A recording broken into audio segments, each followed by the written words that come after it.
Hi there. Okay, great stuff. So this is AO5, and let's look. I mean, AO5 really is an interpretation of AO2 and AO3, if you like. It's really just you just proving your knowledge there.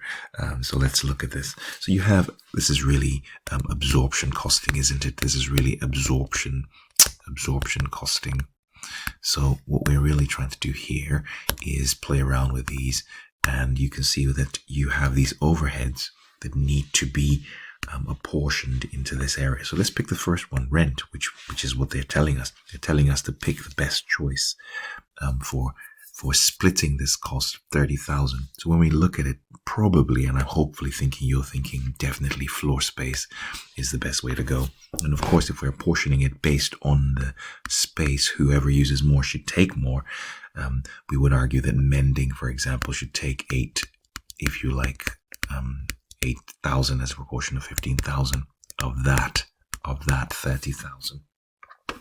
Yes, so we have 8 divided by 15,000 times the 30,000, which comes to 1,600, right? So here definitely I'm picking floor space, and this is 1,600, and that would be 16,000, and then I will look at the other one, which is a third,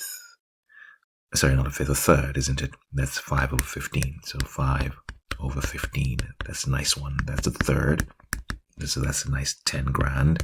And of course, the difference must be, yes, so that's 26 and that's 30. So you have a total of 30,000. And that's that one.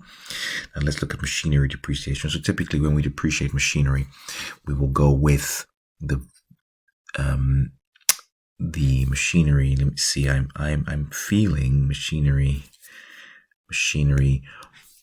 depreciation is typically based on value, right? So value, because typically the more expensive or the more valuable that machinery is, whatever depreciation method you use will most likely be using the higher amount of the depreciation expense, right?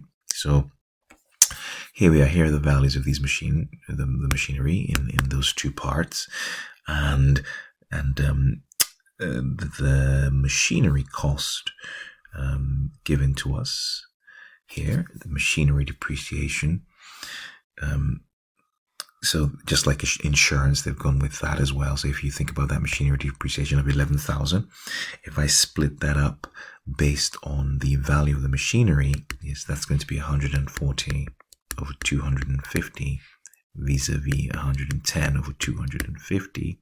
I multiply those by the 11,000 respectively, right? So I'm going to have 140 divided by 250 times 11,000, and that's 6,160. So that's 6,160.